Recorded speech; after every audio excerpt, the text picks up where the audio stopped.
안녕하세요. 드론을 운영하면서 필요한 사진 기초를 정리를 해보았습니다. 기능을 이해하기 위해서 광학 이론에 기초하지 않은 내용도 약간 포함을 했습니다. 일반 카메라와 드론의 매빅 에어2 카메라 조절 기능을 보면 렌즈에 의해서 초점 거리가 결정이 되고, 일반 카메라는 가변 조리개로 빛의 양을 조절하는데 에어2는 고정 조리개이고, 둘 다 셔터 개방 시간에 의해서 빛의 양이 조절되고 ISO로 빛의 감도를 조절하고 화이트 밸런스로 색깔을 조절합니다. 이 영상에서는 렌즈, 조리개, 셔터, ISO, 화이트 밸런스에 대해서 알아보겠습니다. 초점 거리는 렌즈에 의해서 결정이 되는데 맨눈으로 보는 느낌인 50mm를 기준으로 47mm 이하의 렌즈를 광각 렌즈라 하고, 화각이 크고 57mm 이상 렌즈를 망원 렌즈라 하고 화각이 작습니다. 초점 거리가 짧으면 피사체 분해 능력이 커져서 피사체 초점 범위가 길어지고 심도가 깊다고 하고, 초점 거리가 길어지면 피사체 분해 능력이 작아져서 피사체 초점 범위는 짧아지고 심도가 얕다고 합니다. 조리개는 구멍의 크기를 조절해서 렌즈를 통과하는 빛의 양을 조절하는 원반 형태의 장치로, 구멍이 커지면 광량이 많아지고 초점 범위가 짧아지고 아웃포커스라고 해서 심도가 얕습니다. 구멍이 작아지면 광량이 적어지고 초점 범위는 길어지고 펜 포커스라 해서 심도가 깊어집니다. 여기서 심도란 특정 위치의 초점 거리를 맞추게 되면 그 거리를 기준으로 피사체가 선명하게 나타나는 범위로, 초점이 맞는 범위가 좁으면 심도가 얕다고 하고 초점이 맞는 범위가 넓으면 심도가 깊다고 합니다. 얕은 심도는 나뭇가지 주위에만 초점이 맞고 뒤는 흐리게 찍히고, 깊은 심도는 초점 범위가 넓어서 전체가 선명하게 찍힙니다.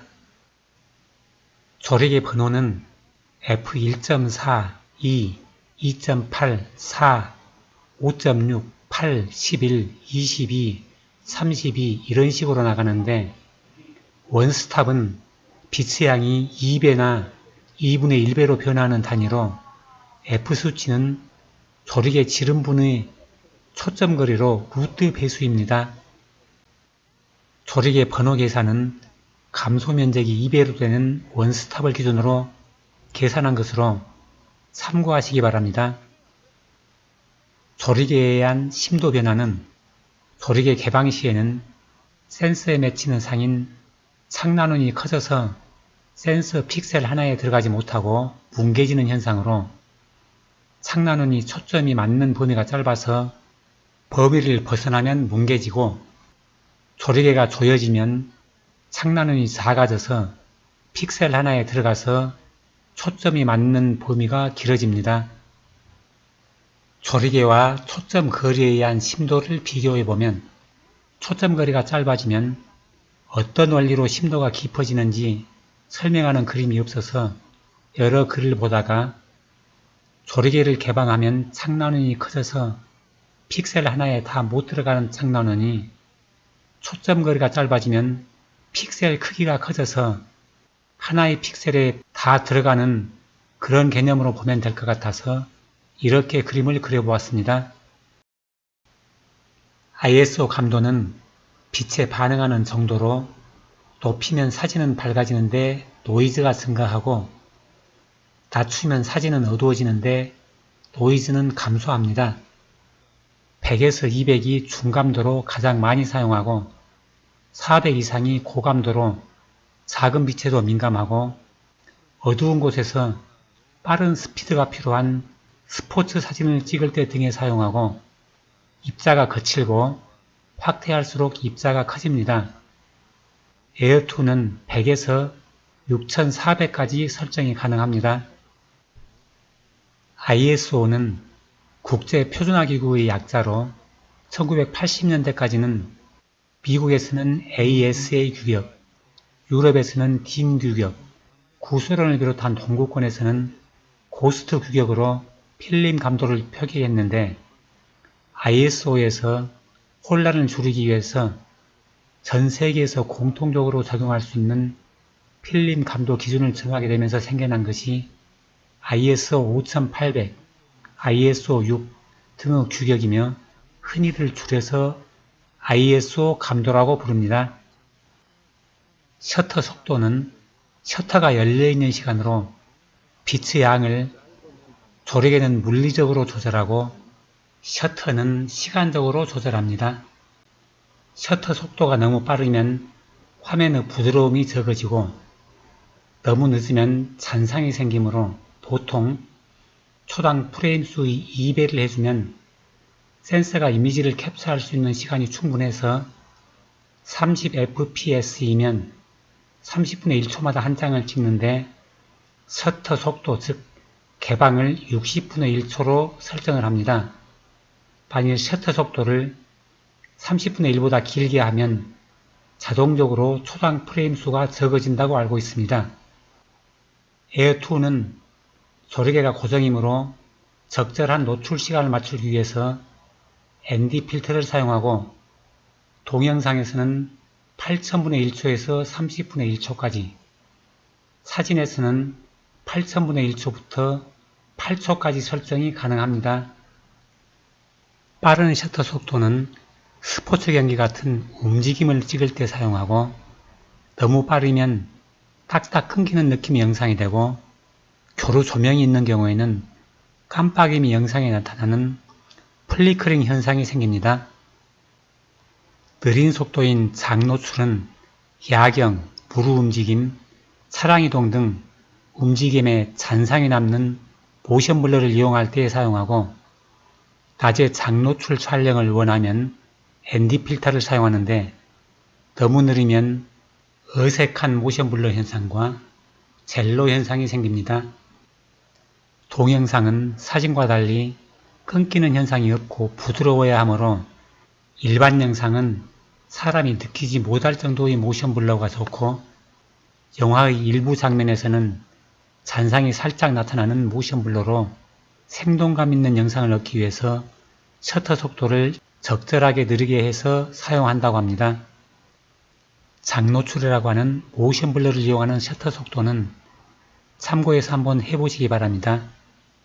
에어2는 최장 노출 시간이 동영상에서는 한계가 있지만 휴대폰 카메라 등을 이용해서 테스트를 해보면 도움이 될 것 같아서 올려놓았습니다.